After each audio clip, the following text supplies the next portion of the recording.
Westheimer Avenue. We're doing our show for our podcast for the month of October, which is Domestic Violence Awareness Month. And so today we have 4 awesome guests. We're here at the Madeleine's on Westheimer. We encourage everyone to please come out to eat here, to enjoy your food. It's a French cuisine.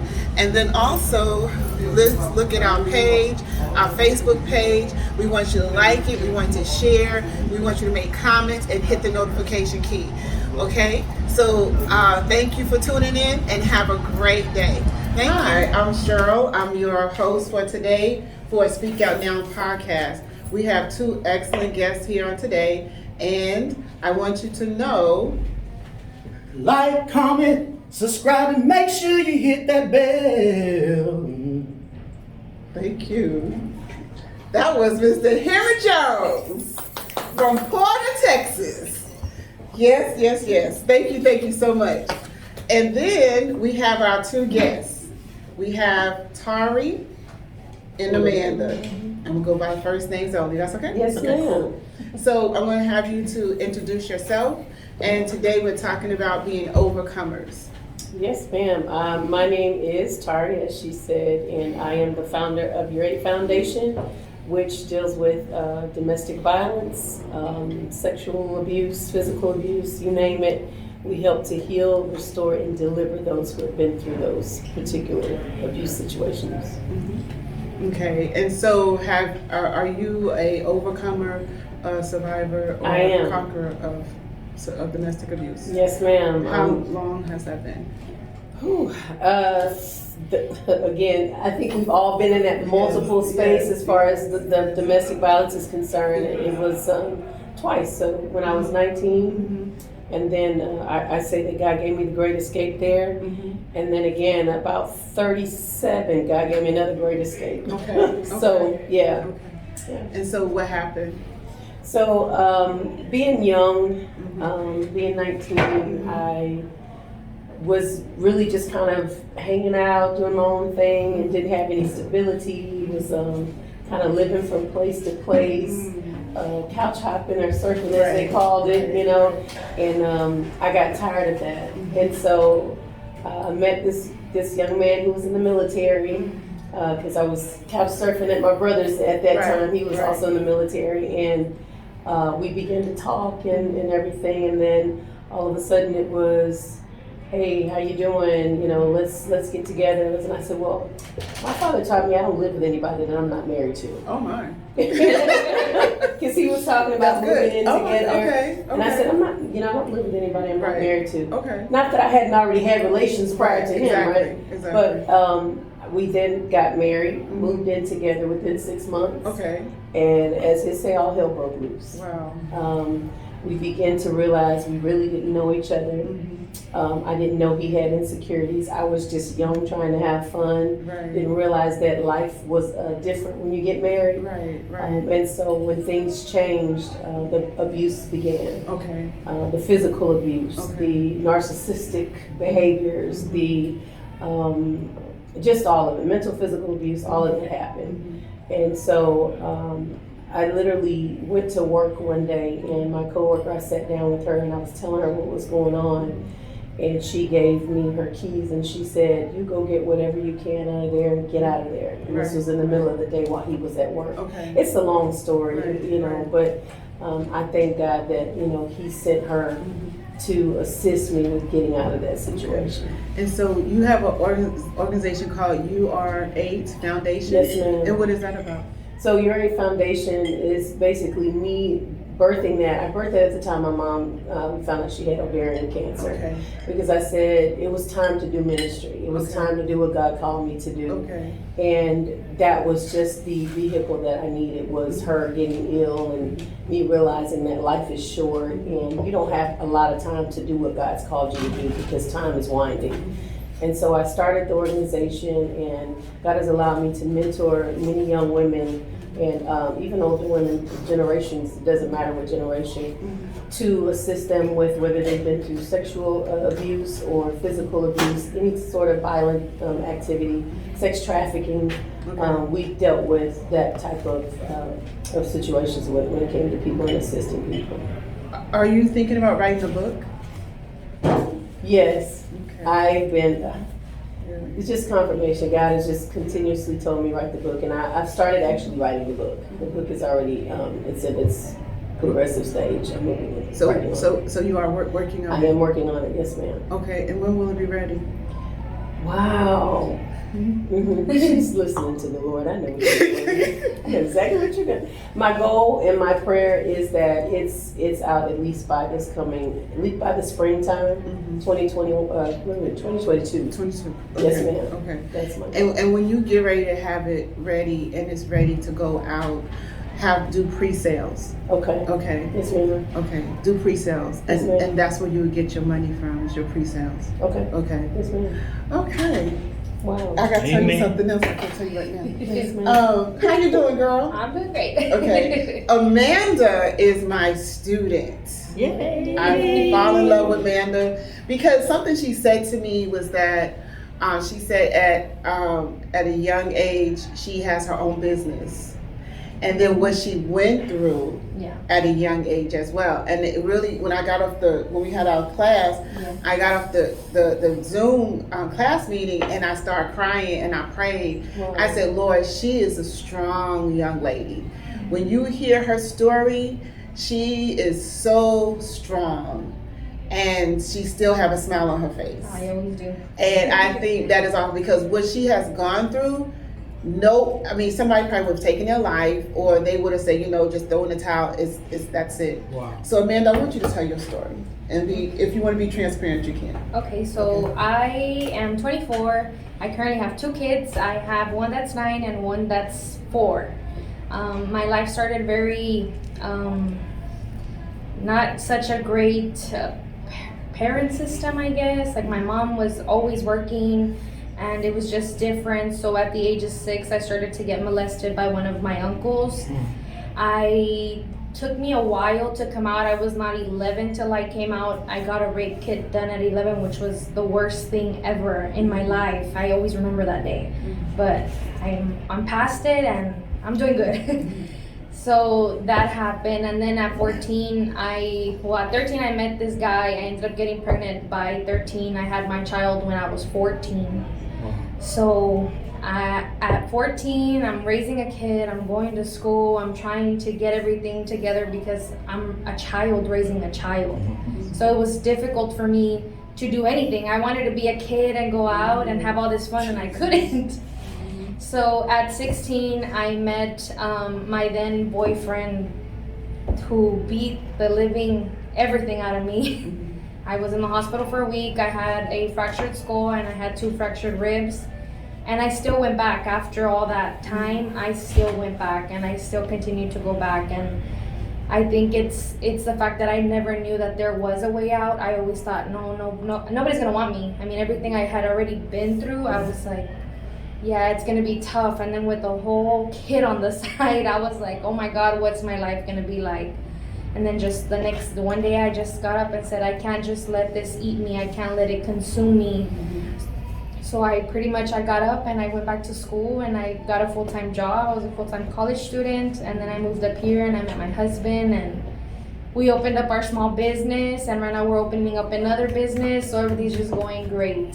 Yes. Yes, that's awesome. Man, That's look awesome. at that victory. Yeah. You go through something, and what you talked about, some people would just stop there. They would. But you kept pushing and you kept pushing. What gave you the drive to keep going? I honestly, seeing my mom, because they came from, she told us her story that she was also molested by her uncle. And I remember going to church at a young age and saying, you have to be that chain that breaks, that constant abuse. And I remember telling myself, I'm gonna have to say something, because if not, it's gonna continue to my kids or who knows who else. Right. So seeing my mom struggle and seeing my mom, how she still hurts inside from that, because she never got her justice, or she never got to actually be like, no, I'm okay. She had to go through all that time without ever having anybody there. So I think my mom was really one of the people that I would look at and be like, no, I want to be better. I want to do better. So that was my push for me, seeing my mom struggle so much and just keep going. Yes. Awesome. So did you tell anyone that you were raped or abused? Did you? I did tell my mom. That I remember it was a Christmas and I was 11 years old. I remember the day exactly, and I remember my nieces, because they were the ones that would come with me, but I never knew that he would molest somebody that was 4 years old or 3 years old. I never went through my head. I always thought it was just me, that I was his only victim. And when I came out and I told my mom, my brother's girls came out the same, and they were only 4 and 3 when they had rape kits done, and that broke me. I used to blame myself for so many years, like if I would have just came out earlier, this would have never happened to them. But then I realized, like, hey, no, that's not my fault. That's not my fault that he had a rape like that. Right.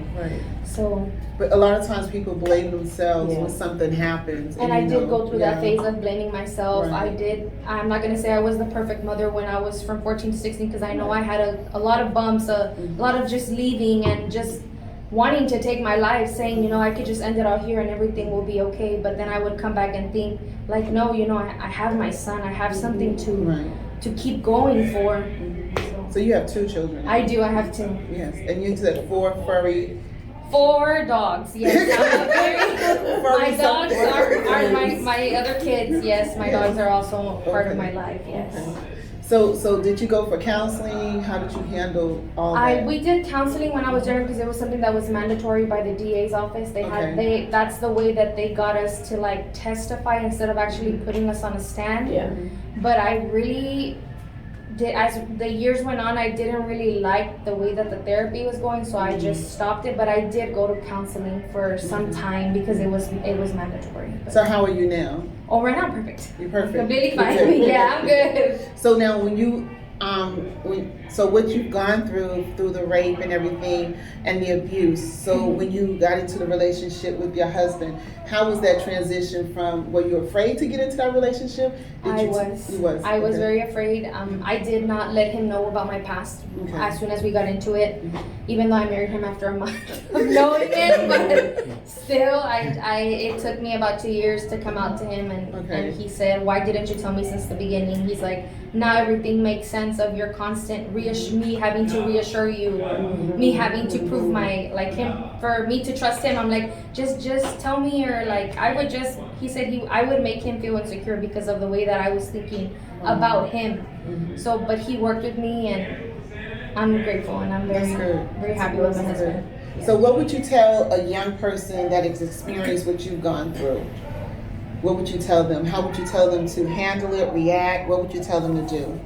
I would just want to say, just keep going. There's always a way out. I thought there wasn't a way out, but there's people who will help you. There's people who will be there. People that you don't even know are actually there, are your support system, and are ready to help you with anything that you need help with. So what would you tell someone in your situation about the abuse? Gosh, I would probably tell them to just say something, open up about it. Don't be afraid to walk past where you are currently. If you're in a domestic violence situation, get out of it. Right. I mean, we spend so much time looking at, how am I going to make it? I don't have any money. Where am I going to go? Right. I went to a shelter. Right. But some people don't want to go to those shelters. Some people don't. There's too much pride. They do not want to go to shelters. Then they really don't want help. Okay. That's what I'll tell Can you say that again? If your pride is overshadowing your family and your safety, you really don't want help. There you go. Because someone called me and they said, I'm Cheryl, my husband just pistol with me, and she showed me the pictures and the blood was coming down and everything.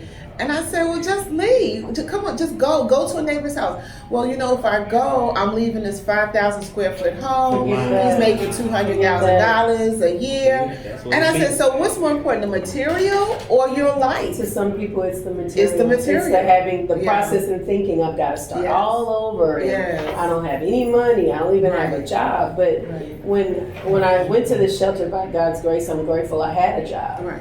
But my goal was not to stay there. My goal was to get out of there as soon as possible. And I was then going to be a single mother of 2 little girls. And so I had to realize that it's going to take the work from me. I have to do the work. And too often we depend on, and that's where we fail, is we depend on someone else to be what we need to be for ourselves. And so even as you talked about, really just finding that voice within yourself, you had to become the voice for your little family, the little girls. Right. You had to become the person that broke the silence in your family so that generational curse could be deleted, it could stop, it could go away. And so I commend you for that, That's awesome. But again, you got to take, I'm just going to be bold and say this. I'm going to be bold and say this. We as ministers, we struggle with telling someone to leave if you're married. Can I just be real? Because what? God hates divorce. We all know God hates divorce. But does God really want you to stay in a relationship where you're getting your brains beat out every day? No. Where you're getting talked to like a dog and drugged through the house? Where you're getting choked and jumped on? That's not God. That's not God. That's you saying, I want all of this and then whatever else they're going to bring me. That's you saying, I committed to this violence. That's not a commitment to God. See, what we did was we put ourselves together with these people. And we allowed what we said, well, God's going to bless us because what the Bible say, let no man put asunder what God has put together. Right. God ain't joining all this stuff together. That's right. I'm just being transparent. Right. I don't really feel my marriages were joined by God. Come on. It was something that I said, okay, I've been single for 12 years. Time out. I'm ready to do the second marriage.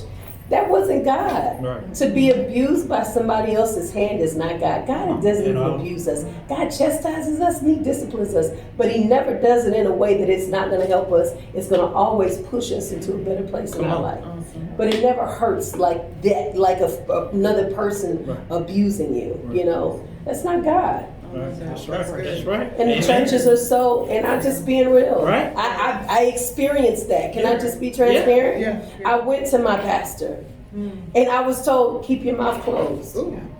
Keep your mouth closed and pray. Yeah. Really? Yeah. That's your solution to somebody who's getting choked and told? I told him, you better kill me because if I get up, I'm having to tell a man whose eyes is turning black while he's choking me almost to passing out. Are you serious? You telling me just to be quiet so I don't wake the bear up? The devil. That's not God. That's not God. So what should we tell pastors or just leaders in like your situation and everyone that was here today? What advice can we give them? Number one, you shouldn't tell your members to be quiet. So what advice should we give leadership in church? I'm always the first to say, pray about what you lead or how you lead your people. Pray and ask God for instruction on what kind of instructions you are to give the people in the marriage. But if it's truly a violent situation, nobody should stay in it. I don't care what it is. Take a break, go to mama's, go to your sisters, go whatever you have to do to take that, to get out of the situation. Do what you need to do for the safety of yourself, and sometimes the children get involved. So you've got to just really, and I say even with this pandemic, domestic violence has increased so much. Yeah, it tripled. So much. Yes. And people are just at a loss. I would say every ministry needs to be equipped with resources to help people who's going through violent situations. That's true. So that we're not trying to figure out how we do this by ourselves, but we can give them the resources in case something does happen. Because we had a special survey out for all ministers, leaders, and what have you. And out of all the people that we knew, we needed only 100, only 30 participated. Wow. Only 30. And it should have been like 200, 300 that should have participated. We put it on Facebook, this, that, and the other. Even when we said, can we come and set up a booth at your church? Some people, no, we're not doing that right now. No, not right now. So the thing is that I strongly feel if I might get some emails and please email me. I don't have a problem talking to you. And I'm not gonna bite my tongue because we have to learn it's a spirit of control and manipulation. Yes, it is. So we have to learn how to kill things at the root. Yes. We do surface. No longer surface. We got to go to the root. We got to pull it from the root. And when you pull it from the root, then it should go. Unless you go back and dig it down and it comes back up again. But my thing is that we have to, pastors, leaders, whomever you are, you have to be more concerned about the welfare of your people. And when we talk about deliverance is not always laying on the hands. Right. You got to get you need a counselor. Yes. Okay? You need a counselor. 100%. And as African Americans, I'm sorry, we don't like going to counselors. No. Okay, because you tell somebody you're going to a counselor. I don't know about his man because I'm not. You know. Oh yeah, we're the same. Same grade. Okay, cool. So We don't do family. counselors, right? Yeah. So we don't do counseling. Yeah. Okay. So what's wrong with going to a counselor? Yeah. Go to someone who is neutral. That's right. That don't know your business, that don't know the church, that will tell you what's going on and what you need help with. And that is so important, okay? Yes, it is. So, Can we touch on that though? Why are pastors On our next round. afraid? we'll go on the next one. Okay. You want to cut that part? You want to edit that part? Okay, cool. You said no? Okay, keep going. Okay, he told me keep going. Okay, well, we're going to keep going. So the thing is that we have to learn how to, when it comes to our membership and our leaders, that God give us sheep that we shepherd, okay? So the people that we shepherd, we have to learn how to nurture them. We need to look at every aspect of what's going on in their life, you know? And so it's not about the money, Right. how much money you get, Right. okay? Right. It's about the souls. And that's more important than the money, because once you fix the soul, the money will come. That's right. And people look at it differently. They think about the money and not the soul. They don't think about your problem, how we could get you better, how we could get you help, and how we could nurture you. They want to know how much money is in your bank account, and then that's it. That's straight across the board. Church, no church, just straight across the board. Even at your job, you go to work, and they know that you got a bruise, and you kind of hide it with the makeup. Okay? They say, oh, she'll be okay. She'll be okay. No, I need to pull you to the side and say, what's going on? Absolutely. You know, I see you not dressing right. I see you not smiling. Are you safe? You know, That's the are you first safe? question You know I what I'm ask. Are you saying? safe? You know, your whole countenance, everything has changed. You're not the happy person that you were. So we need to be aware of what's going on in people's lives. Absolutely. So that's my spiel for right now.